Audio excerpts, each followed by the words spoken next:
This time, our program today is Winter in America Still, and some of you may remember last Poetry Month, we did a book signing for the book Winter in America Again. And so this year, I'd like to introduce Aliyah Abdullah Mata. She is a professor, a poet, an amazing, amazing, amazing person. Oh, just wonderful. So I would like to introduce Aliyah to introduce the editors of this year's anthology and explain what the anthology is about a little bit. Aliyah.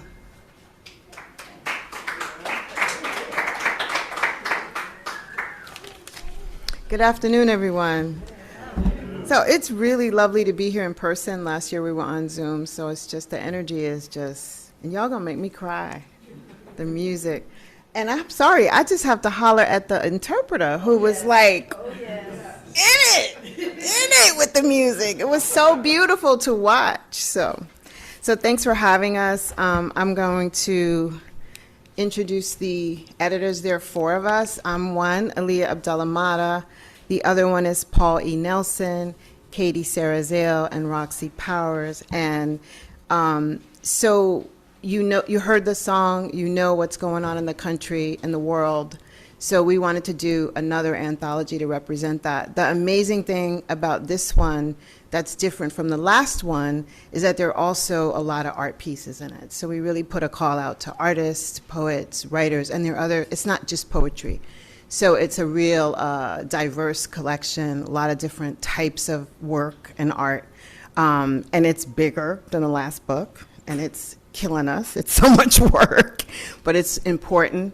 And it'll be out in June, so I'll talk more about that later, and we'll make sure that you have a link to order it when it comes out. And it's coming out from a press out in the Pacific Northwest, Carbonation Press. And so it really is this kind of collective, collaborative effort. And so I'm going to turn it over to Paul.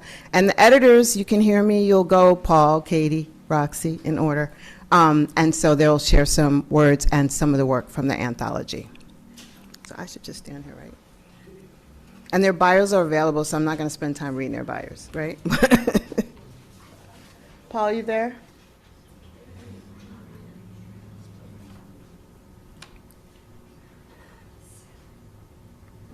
Paul Nelson, are you there?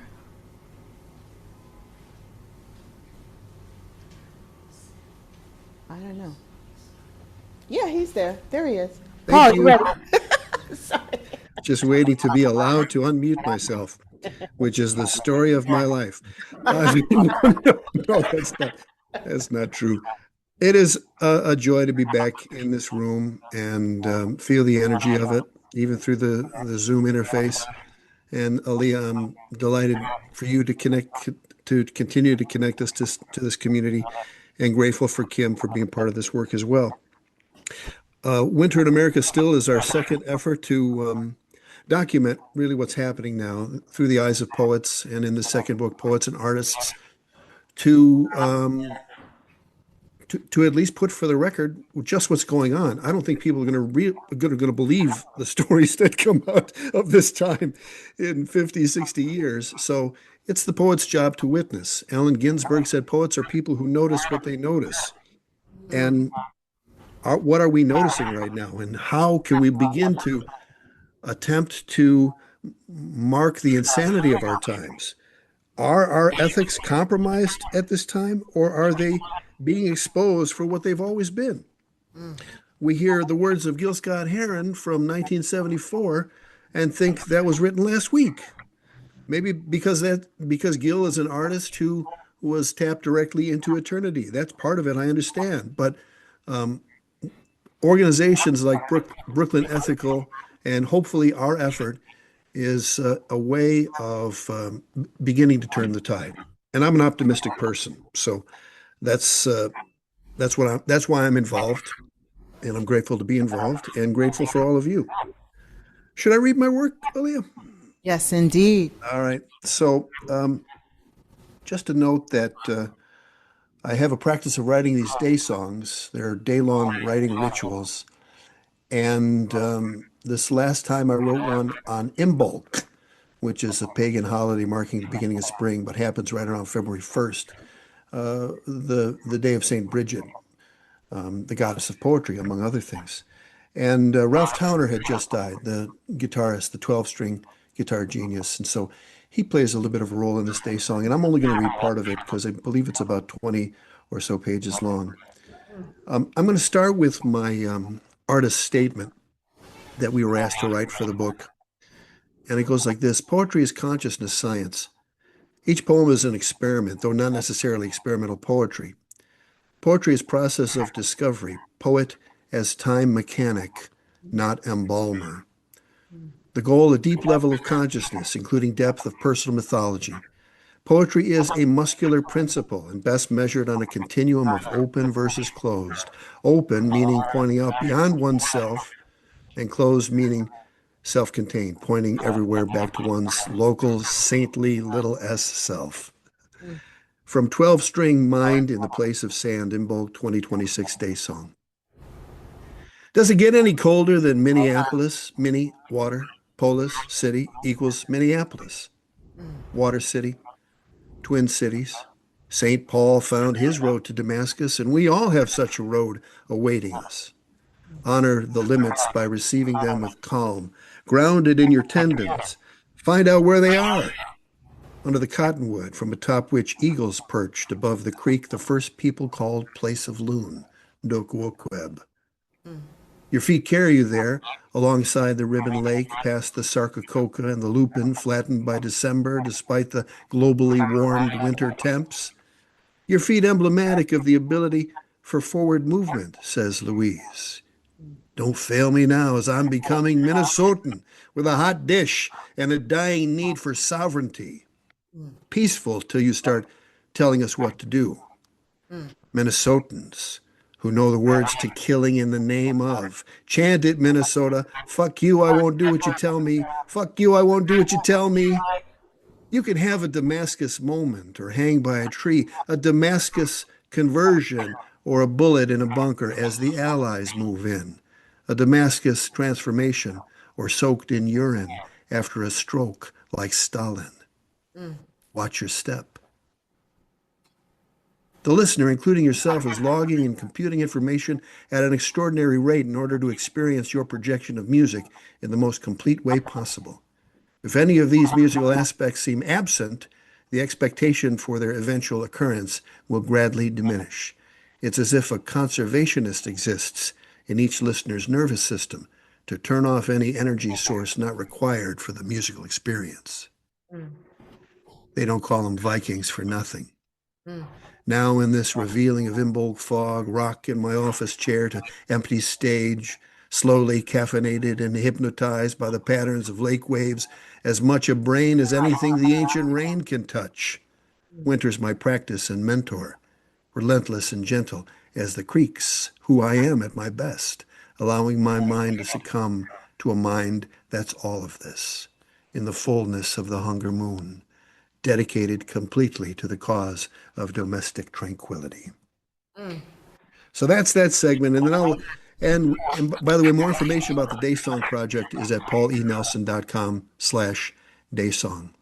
And then one other project I've been involved with is the Poetry Postcard Fest. I think all 4 editors were Postcard Fest participants last year.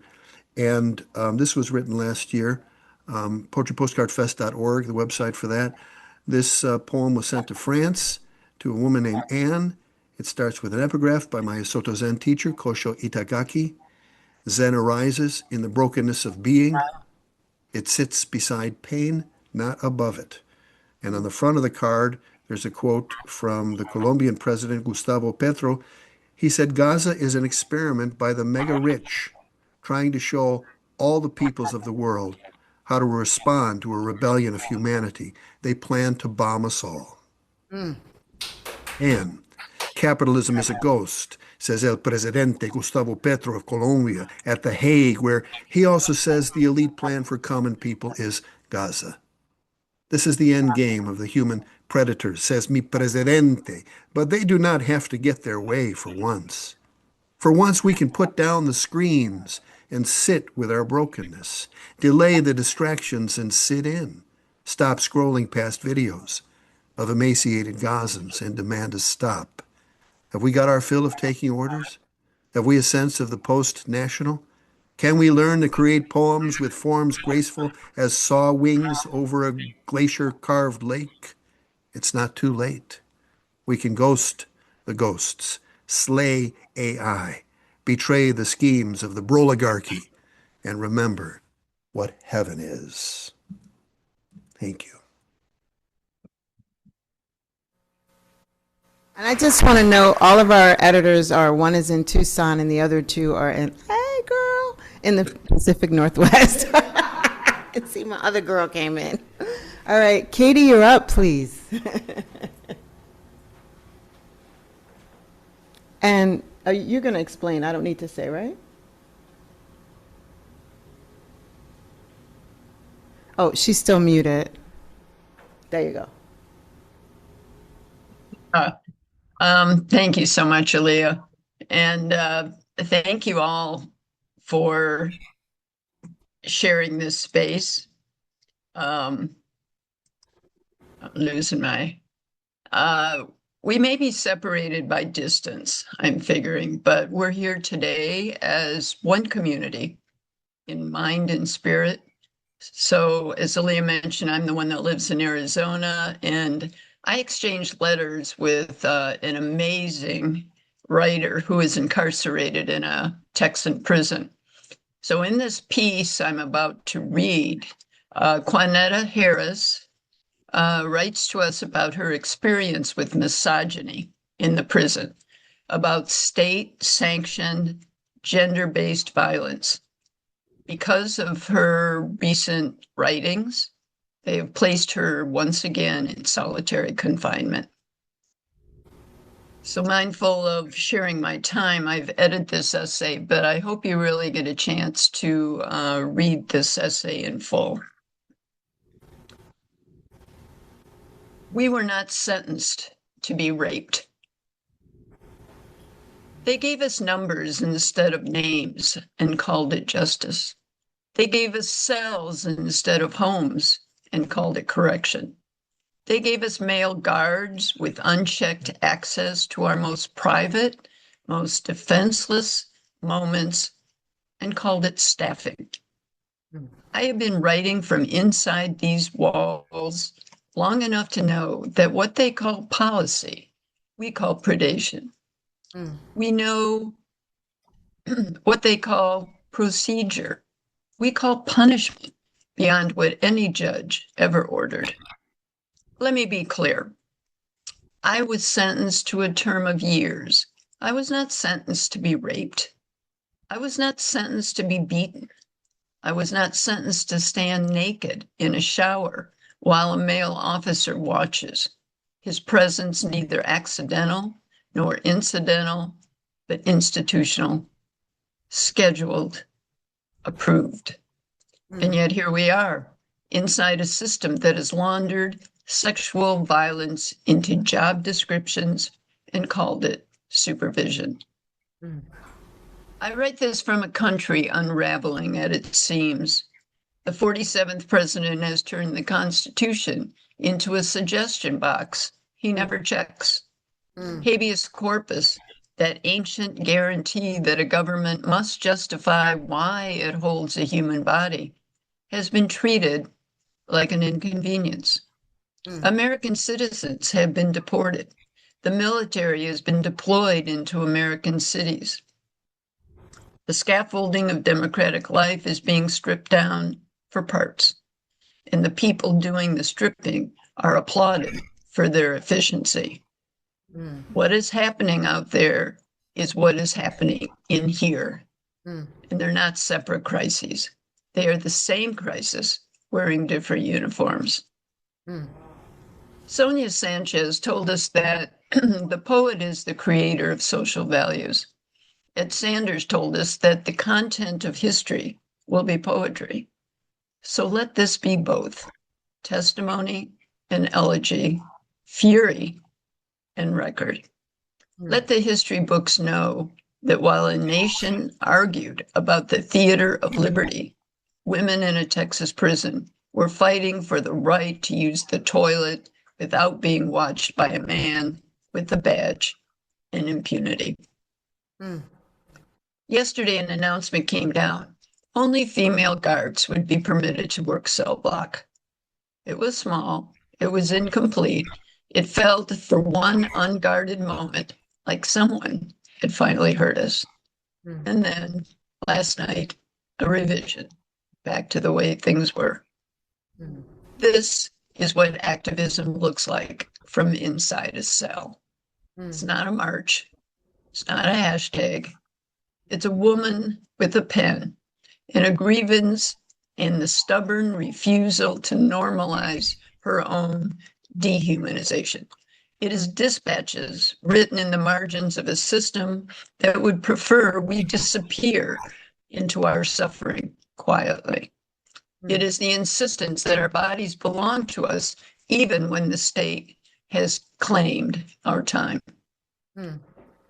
There is a country outside these walls that is learning the hard way what it means to have your rights treated as revocable. Welcome to the lesson we have been studying for years. The erosion does not announce itself. It comes as policy. It comes as procedure. It comes as a guard on a night shift who knows no one is watching and that the women behind the doors have already been deemed less than. We will keep writing, keep reporting, keep naming what is being done to us, because the poet is the creator of social values, and we intend to create a world where incarcerated women are still counted as women.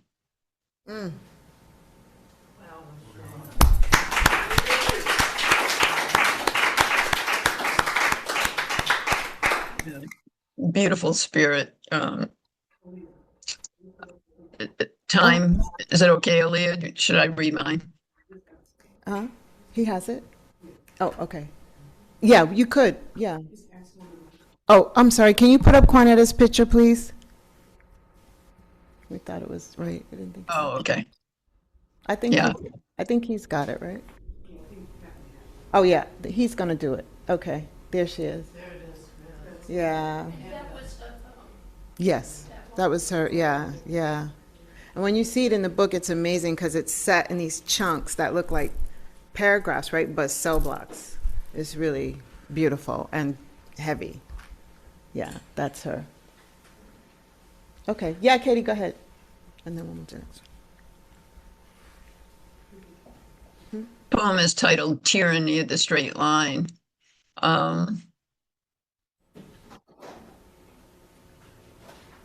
I wrote it, I was inspired by the Zen art of Enso. Maybe you know it, but it's where a paintbrush moves just in a circle. And even the same paintbrush makes a different circle every time. So sometimes the world or certain people want us to behave as if life is a straight line with only one set of rules and values. But we are all variations of round and curve and wave if we choose to fight for it. But remember, as Quanetta said, the fight is never over. Tyranny of the straight line. In a time before most remember, a man built a town of organic flow. Its lines, like the limbs of trees, pursued the path of the sun. Homes were of uneven floors, round pole ceilings, doors that arced like a robed monk. The town bell rang of its own accord, stairs wandered on an uncertain journey, windows angled like questions. A king who imagined himself a great architect of the straight line banished the man to a cell of stone walls, a dirt floor, and windows with bars. The man drew his art in the snow of winter, in the still hardened soil of spring. Some in the world of sentient beings found shelter in the shadow of the king. Elephants ambled in fear, trunk to tail, Echelons of geese followed the lead on a path of least resistance. Plants continued to grow in the shallow furrows in which they were planted. Others protested the tyranny of the straight line. Eel swam serpentine. Impalas donned lyre-shaped horns. Wildebeest and zebras migrated in cyclical pursuit of the seasons. Vines chose direction by the whim of touch and light. The moon rotated on its axis as it circled the sun. Mm. A monk painted Enso circles everywhere on his journey to lose and find himself. He lived in silence. Still, everyone could hear his poems about connection, how flowers need bees and butterflies, monarchs need milkweed. As the day gave way to evening, they saw the drawings of the circles as both empty and full, as the beginning and end of all things. Mm. They thought about the king, the one before him and the one before. They felt afraid, but then they forgot. A Zen master said, the crescent moon becomes full and wanes until nothing is left. But there it is again. Mm. Thank you. Thank you.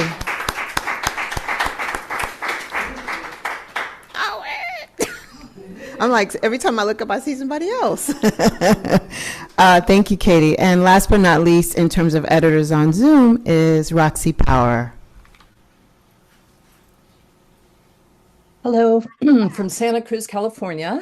Wow, what an amazing event, an organization. I really needed this, especially the song Winter in America, in the midst of the stress of these times and of putting together such a huge anthology in progress of nearly 500 pages. So thank you, Kim, Aaliyah, and Brooklyn Ethical for organizing this reading for Winter in America Still, Poets, Writers, and Artists Respond to a Fractured World. Feels fractured, doesn't it? Mm-hmm. So anthology means grove of leaves.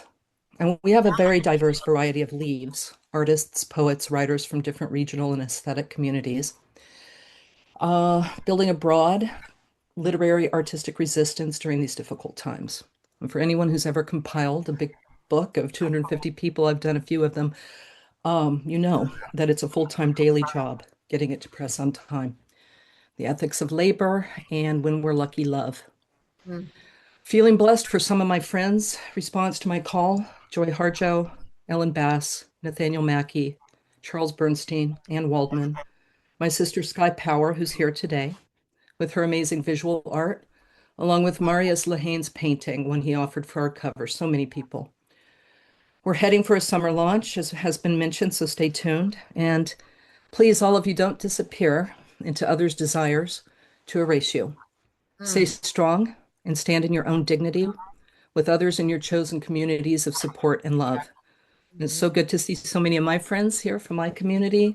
Sky, Laura, Nicole, Chopsy. Chopsy's in the book. Nita, Dion's in the book. And now new members of an expanded community. So I'm going to read a somewhat shortened version of a prose poem that I wrote at Dion's after the onset of the war with Iraq. I just said Iraq, didn't I? It's like Groundhog Day, Iran. One term that may help to know, the bardo. In Tibetan Buddhist terms, it's a space of limbo that we enter for 49 days between death and our next life. So that's the literal meaning. In my book manuscript, I'm working on the bardo of war. I use it as a metaphor for many disturbing liminal states as we await the unfolding of the unknown. So here's a trigger warning. Also, there is mention of violence against women and others, children. The bardo of war on the edge of things, written while listening to Bill Evans. He's a jazz pianist, as you might know. His song Very Early, live.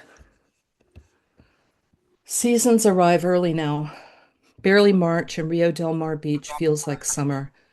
Kids splash in the outlet of fresh water that cuts through the sand into Monterey Bay, rushing toward the gang of seagulls who squawk at water's edge.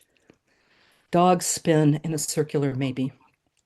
A mother wears a black down vest, didn't get the memo about climate change. Pads apologetically after her daughter who runs after her own 4-year-old. A vignette of inclusion and exclusion, ancient as the gulls guarding of their own thin Strait of Hormuz. The wars, when they come to women, are often internecine. The mother plants her legs like a dowsing rod in the sand behind her daughter's back, staking a claim. Daughter takes her own daughter and sand bucket to a new circle of friends. Black feather vest grandma follows. Aloneness for women in tribes can mean death. Even when you're not wanted.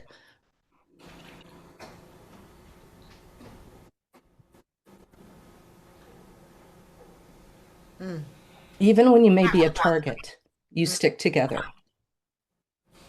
Fractured things. Dismembered histories. Fly to a news magnet that's never new. Epstein, Chavez, Iran. The little girls of Scott-Heron Taille School fluttered into class in pink and white uniforms. Blossoms clustered on a good tree, the school's name. Good students opened books like any other day, but this was not any other day. It was the first day of the war. Though a U.S. Tomahawk missile flattened the school, killing 175, mostly young girls, the U.S. president said, Iran did it to themselves. Boy, there's an echo, isn't there, guys? Sorry. In satellite photos, rows of small chalk rectangles, mass graves where the girls now stick together. Like war, the bardo can induce the panic of space, no beginning or end. Like Hormuz, the bardo can trap us. Inland on my own excursion, my mind takes off like that hawk. At the edge of the meadow stands the large, lifeless house where my friend grew up, an extension of her mother who just died. Under this roof, my friend was burned, beaten daily with a whip. She waited decades to write the truth. Trauma's silent movies replay on a loop. Iranians cannot speak up as guards roam the rubble. This is not analogy, it's juxtaposition. Tehran, city of 10 million, has an atmosphere of lifelessness, searching for the heat of leaders, predator drones circle. If a hawk snatches the mouse, does the little one lose the war? And if I tell you about it, did I want this to happen? Can the ground of trauma be redeemed if you live upon it long enough? I hide in the shade among ghosts. Morrison wrote at the beginning of Beloved, 124 was spiteful, full of a baby's venom. If you entered the house, you would relive the story, how Setha killed her daughter to protect her from slavery and its whips. I sit on the edge of my friend's childhood farm, broken teapots in the garden, the big house next door. My friend still lives on the edge of her own history. If we occupy the ground of trauma, can we? My coffee cup sits on a bed of dead leaves next to Tarthang Tulku's gesture of balance. He tells the story of the Monkey King who looked in a canyon, saw the bright moon reflected in the water. To possess the shiny jewel, he sent his monkey troops to hang from a tree, holding each other's tails down to the jewel. The weight of 500 monkeys was too much for one holding on to the tree. All fell into the water and drowned. He wrote, our minds are like the monkey. When we do not carefully consider our actions beforehand, we will be unable to clearly see the consequence. An Iranian wrote, no one knows what will happen, and we are all somewhat on the edge between depression and hope. After millions more Epstein files were released, the U.S. kidnapped Maduro, killed Khamenei. In the bardo, our minds may panic, lay waste. It's bearable in the shade on the edge of things behind the poodle statue. With upright posture, she observes the present only. The past, next door, unfolds on the ground. Our minds. And anyone who enters the house, like 124, may relive the spite. Hold on. Okay, the sun parches the ground too soon, making a fire trap of California. Bill Evans agrees.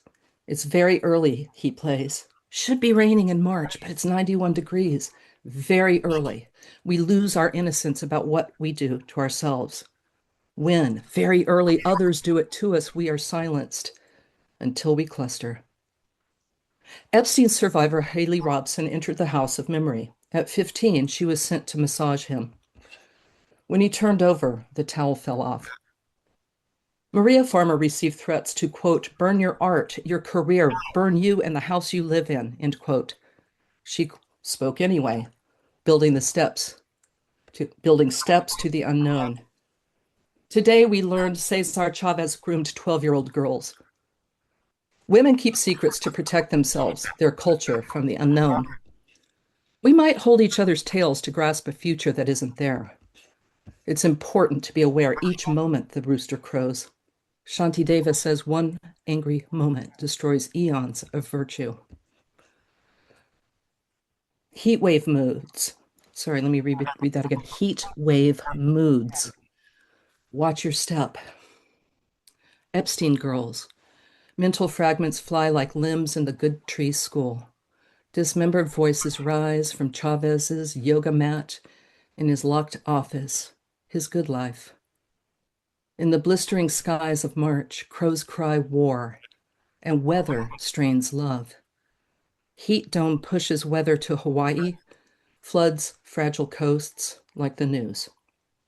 Cars float in the offset pressure. The bardo, a jewel wavering in water. Some see what is in the sky. We pray the Monkey King isn't awake, looking at the moon in our minds. And thank you again for this event. Thanks, Aaliyah.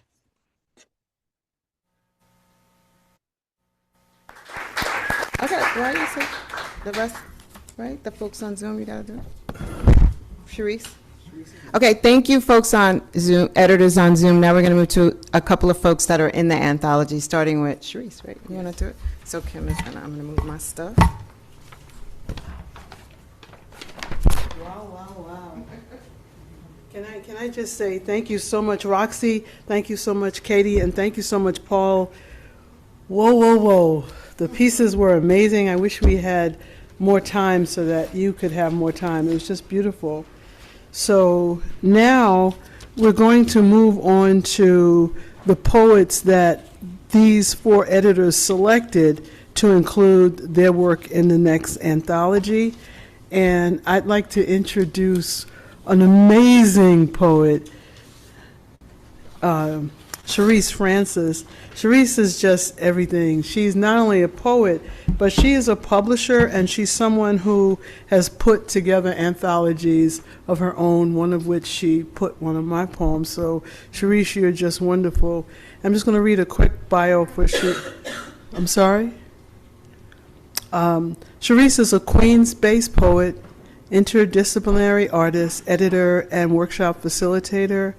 She has published 4 chapbooks, edited a poetry anthology, guided journal Baby Shugs, and The Purple Butterfly, which is amazing if y'all could get a copy of that. And she will release their first full-length poetry collection, Polynation, Seminary of Self, in 2027. Cherise Francis.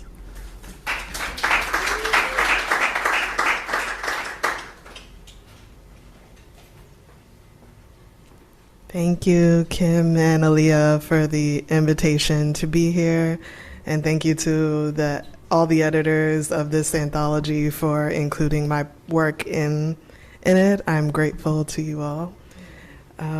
So I'll be reading my poem, The Illusion of Rediscovering Reality.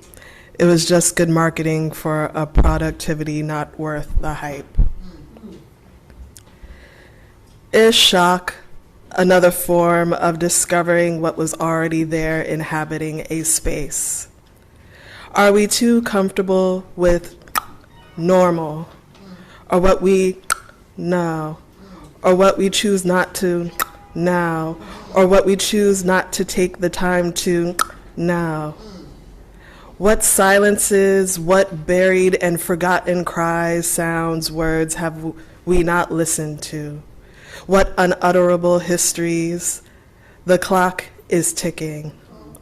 In horology, the making of timepieces is called fabrication. Do we have more time, or are we covering up the weakness of our skin's ability to hold everything together? The all arms just got louder and closer. We took away too many rest stops in between. The next one is too far away. Rest where you can find it. Now is what we choose to sense, to admit to ourselves, to give our attention. The accumulation in this room is a timepiece, and unpacking it, a time travel. Don't look behind the curtain. Don't look behind the curtain. Don't look behind the curtain. The all arms just got louder and closer. Since you look, now the cost of paying attention and not paying attention sooner. This room has cracks along the walls and ceilings. I don't have enough power alone to fix them. I am just aware that they are there and this room may one day collapse. I am aware, always, of what can kill me. A bullet, a man's hands or knees, a virus, a prison cell, a bomb, a tank, homelessness, starvation, an institution's letter of support, laws in favor of the rich and powerful, a viral thread about the justification of my death, a religious doctrine, another's projection of self-hate and misery, an influencer's black square, a hurricane, parades of symbolism and no protection or compensation, a flood, a structural collapse, a system-wide failure due to neglect, my lack of cleanliness, or my overconsumption of the dead. I can't afford to look away as now I could be the first body on the line. I just choose not to pay attention sometimes so I can live in the now. The all arms just got louder and closer. I am aware always of my disposability. This room is too. The fortress of books, even those yet to be read and written, can't prevent me nor them from slipping through the cracks of history into a pile of things refused because there was no time for them. I collected tarot and oracle decks hoping I would have time to study them, and it took a pandemic for me to read again myself and my own grief, aka the gravity of all that I was carrying. It can happen here. It already has many times. I, just like everyone else, want to forget for some peace of mind and the lie that I keep moving forward in time. The all arms just got louder and closer. My family received an offer to move into church friend's home, a mother and daughter who passed away from the coronavirus. This is another reminder that all gifts come at a cost, are too a form of loss. Still, we never moved and we are still here. I am still in this room with cracking walls. Freedom keeps revealing itself as a complicated project. I have been making and unmaking it my entire life for survival against another shifting construction and delusion of having more time. There are other kinds of quarantines when your presence is also viewed as dis-ease. My mother still asks me if I read the Bible. I say yes, but not in the way she knows. I am still digesting the ruins of the church's body of history, its violence, redemption, and mistranslation. She still believes only in its current version. If you don't believe, you are not saved. The all arms just got louder and closer. What is my presence? A history, the dead piling up and hidden, raging and in despair. I no longer want to lie to myself, to couch in civilization's coffin clock, acting like everything is fine and moving forward. I am not now. This room is still a mess. I am too. I am still unpacking. I am overwhelmed by the boxes and containers in the chair and the fraction of floor space I have to move. Did you see that on Zoom, or was I hiding it behind my screen background? The all arms just got louder and closer. Thank you.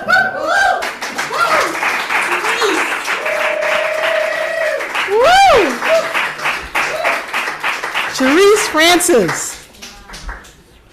Cherise, what's that sound you're making there?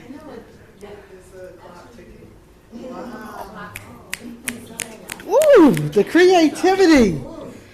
Oh my goodness, Cherise Francis. I'm sorry, is there something going on?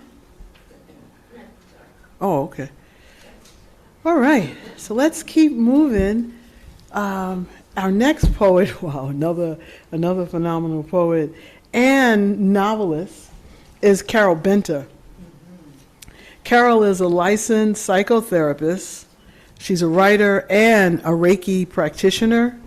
She is the author of 2014 historical fiction, Civilized Blacks, available on Amazon. Benter writes fiction, memoirs, poetry, and is currently working on a children's book. And Carol Benter is on Zoom, and we'd like to offer her the floor. Carol Benter. Thank you, thank you, thank you, thank you, thank you, Kim and Aaliyah. And can you hear me? Yes? Yes. And the whole editorial team. I am so honored to be among you all, and I'm so bursting with gratitude.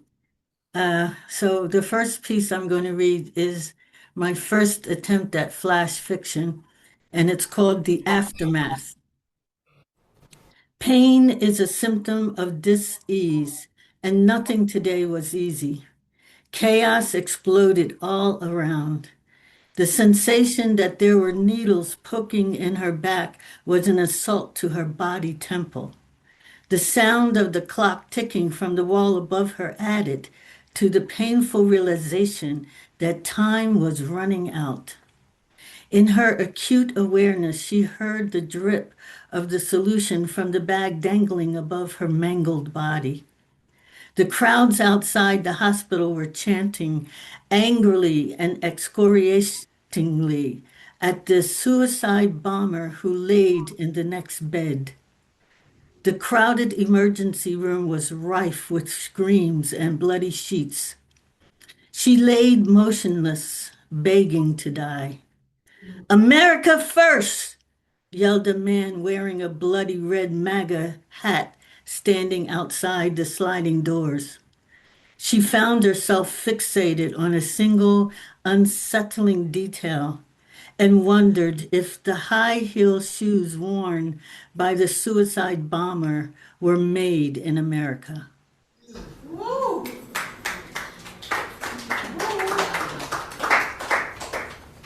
Thank you. And the next piece is called Alone. It's kind of my aging self. So, alone, I am now crone, going down to the winter of my soul, exploring the dark side. I have no fear of the darkness, sure that Divine Mother goes with me. Isis is standing in waiting, and Osiris is guarding the entrance and ready to bail me up into the sun ra when I'm ready.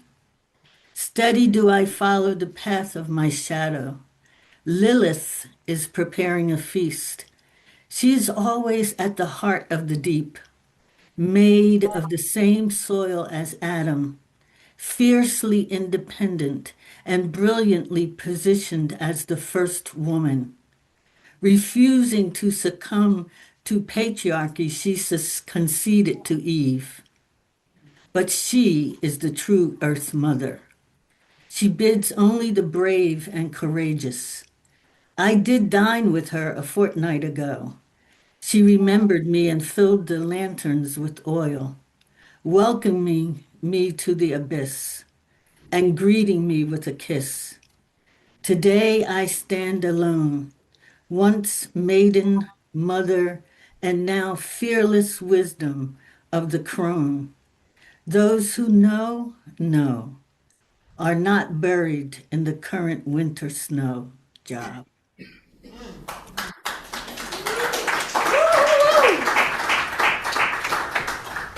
Carol Benter, let's give her a hand. Carol Benter. That was amazing. Carol is a writer, an author, a healer, a doctor. Shall I go on? Carol is just amazing. Thank you so much for bringing your healing words to us today, Carol Benter. And next, if I haven't forgotten anything, next, we're going to move on to our Brooklyn-born poet, Jordan E. Franklin.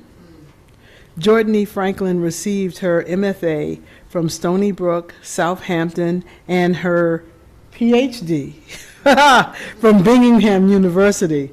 So, Dr. Franklin is an author of 2 poetry collections, When the Signals Come Home. I own this book. I love this book. And that was Switchblade Books 2021. And the forthcoming Make It to the End of the Movie. And that's coming out in 2027. And so I'd like us to welcome Dr. Franklin.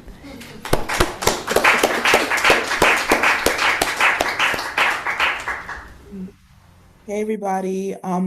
Thank you all for having me here. Thank you, Kim, always for being so welcoming and inclusive. And thank you, Aaliyah and the editors of the Winter in America Still anthology. So the next 2 pieces I'm reading are part of the anthology and they're heavily inspired by horror films. So this first one is called Daily Reminder for Black Girls Who See Monsters When the Heart Beats Too Much. And it's for Adriana Smith. In Georgia, a heartbeat's a matter of ethics. Enter Adriana, no brain activity, but the faintest hummingbird flutter from the fetus inside. The sound louder than her family's cries, louder than the mother's stillness. The machine's lights and flickers barely surround sound over those tiny, weak beats. Even in death, Miss Smith's too much. America holds its breath for the heartbeat. Law is the law, it says, not like she can say no. Alive or dead in Georgia, no isn't denial, the word lowered to a whisper from black mouths. Under all the noise, Adriana's supine, the constant hum of life all around her, but not hers.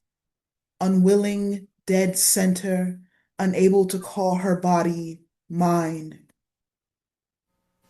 All right. And this next one is called Writing Portfolio as Burning Highbun with No Cure, Jingoism.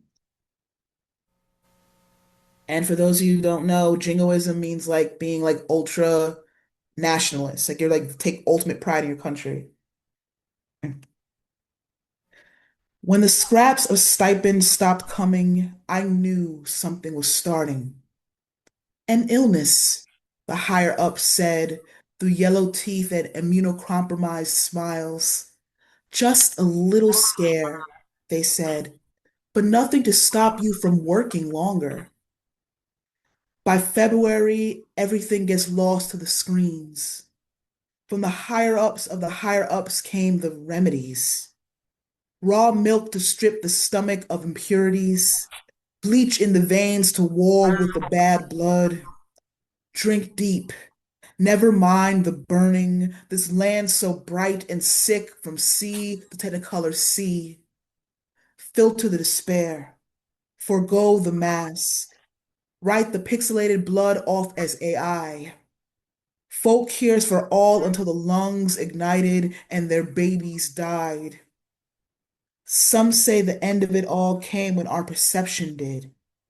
How easily we bowed to the screens and never questioned the truth, even as the streets stockpiled the restless dead.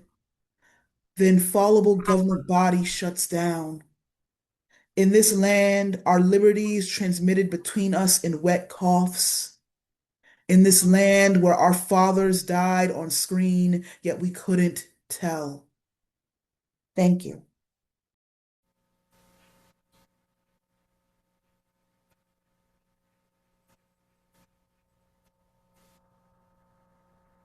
Franklin Jordan, amazing, amazing, gifted, talented poet and teacher. Jordan belongs to the Wow Honey Writers Collective, and so does Aaliyah and Carol. But each time Jordan comes, she teaches us something. So just so grateful to know such wonderful writers. And next, oh, can we give one last hand to Jordan? Thank you so much.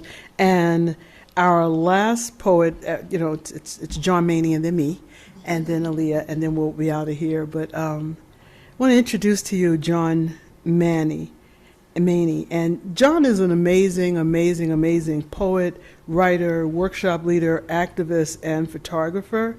He's the curator of Creative Expressions New York City and the publisher of Finding Your Own Voice, a newsletter. And if you haven't, if you don't subscribe to his newsletter, it's so much information for writers. And the other thing that I just want to say before I give the room to John, he's always helping writers, from his monthly gathering of writers just to talk about writing, and then his work with Creative Expressions. And if there's something that you need in terms of writing, John and even his wife Jill, the two of them are just an amazing writing team. So I'd like to introduce John Maney. Thank you for this amazing event today. Thank you, Aaliyah and Kim, for inviting me. Thank you, all the people from Winter in America again and still. Thank you to all the people in the audience at this amazing, beautiful event. I have two short pieces to read. The first one appeared in Winter in America again. It's called Time to Tell the Truth. And it begins with a quote from Nikki Giovanni. If now isn't a good time for the truth, I don't see when we'll get to it. Clear, warm, spring day, southern sunshine, bird song. Week before Easter, 450 Mulberry Street, Memphis, Lorraine Motel, you have stories to tell. Your blood-stained balcony, Bellows scratch record renditions, 1972, near future recording of America the Beautiful, sung by Ray Charles, who, though blind, saw enough to know. If you plan a Poor People's March in 1968, you may just get shot. If you dare speak of racial justice, Americans don't always act beautiful. Martin Luther King Jr. knew his days were numbered. It made him think even more. It was time to tell the truth. Everybody's days are numbered. Sometimes silence is a razor so sharp it makes no noise when it murders. 57 years hence, New York City subway, Jordan Neely, homeless, yelling, I am hungry, I am thirsty, quieted by a chokehold. He died telling his truth.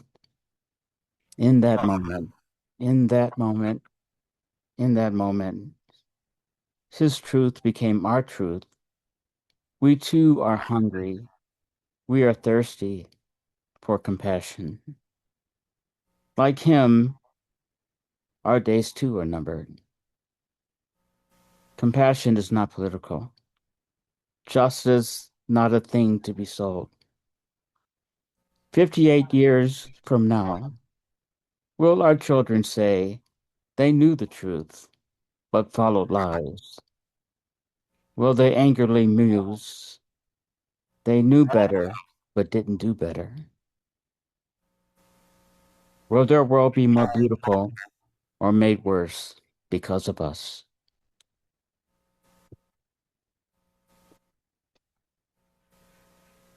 And the second piece I'd like to read is a shorter piece. And this piece, in America, as I think we all know, whatever happens, Black people always catch hell. We, from the very beginning, it was baked into the cake, from slavery to Jim Crow to Donald Trump. Um, so this next piece is for everyone struggling, but especially to my African American sisters and brothers. It's called Harriet Tubman, Lucille Clifton, Martin Luther King Jr., Malcolm X, Heavenly Conversation. It starts with a quote, two quotes from Harriet Tubman and one from the beautiful poet Lucille Clifton. I had reasoned this out in my mind. There was one of two things I had a right to, liberty or death. If I could not have one, I would have the other. Harriet Tubman. Every great dream begins with a dreamer. Harriet Tubman. Come celebrate with me that every day something has tried to kill me and has failed. Lucille Clifton. Harriet Tubman says to Lucille, well done, daughter. Lucille answers, without you, there would have been no me. Martin says, Harriet, you were in my dreams. Malcolm leans forward. You were in the fire of my words. Harriet says, Black folks been running from slavery long time. Some in mind and body, still beaten down, still on that journey. Lucille says, you, Harriet, are still their North Star in clear night skies, full of bright stars when clouds dissipate. Ancestors swirl, drums, music, light everywhere. They turn earthward. Harriet declares, stay on the path, my beautiful children. Be brave, be courageous. Lucille sings, come celebrate with me that every day something may try to kill you, but it will fail. Thank you.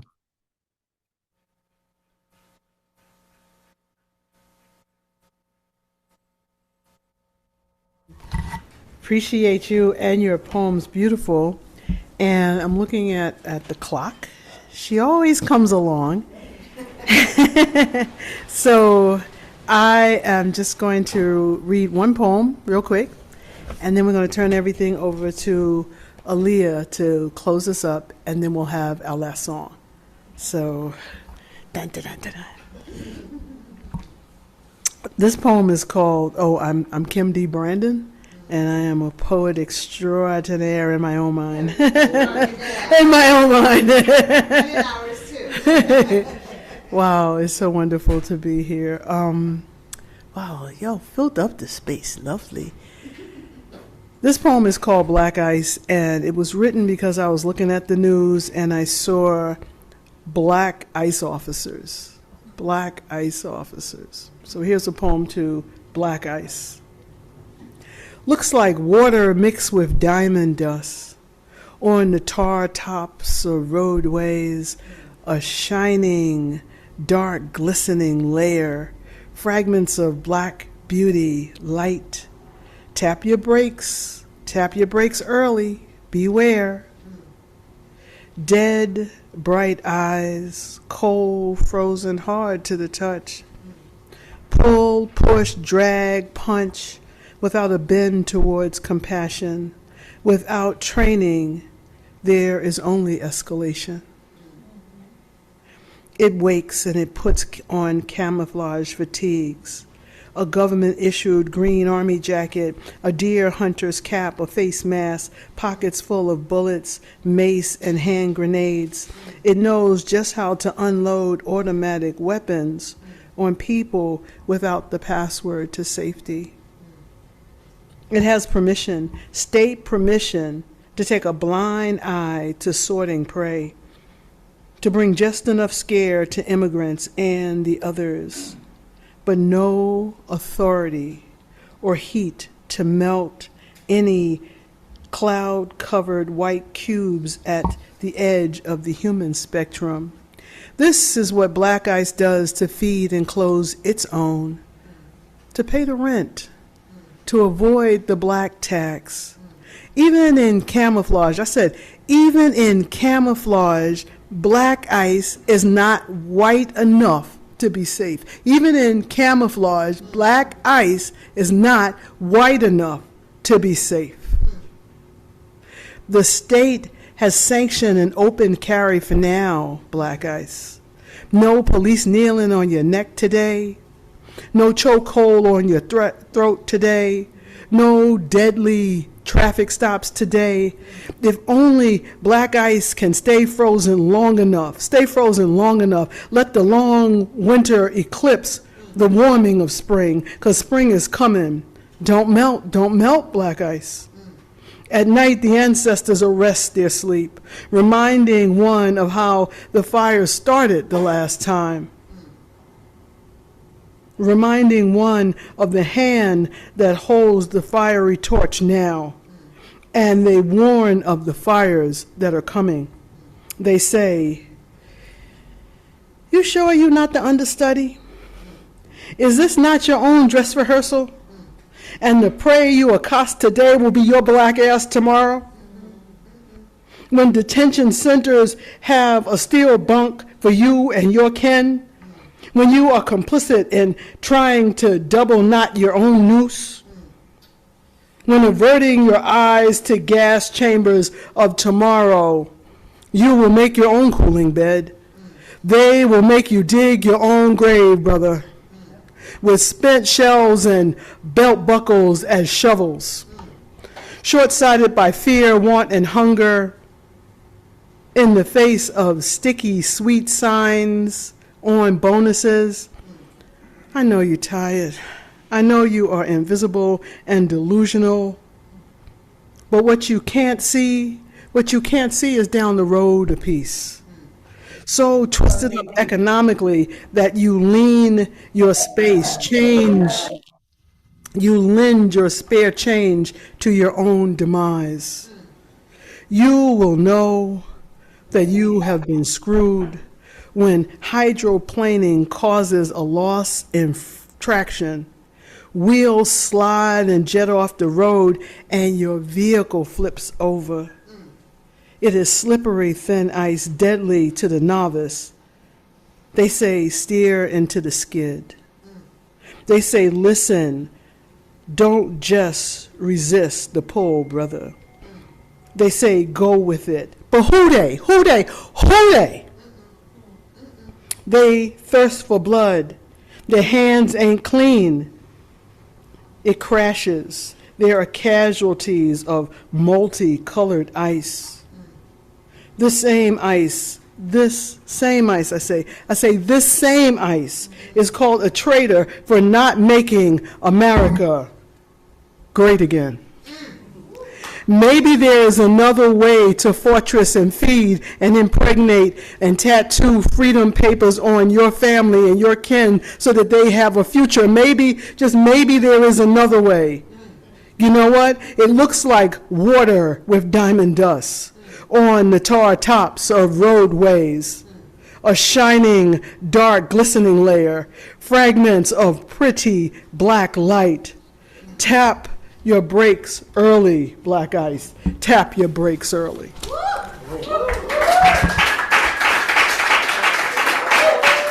Thank you. We're gonna call up Aaliyah.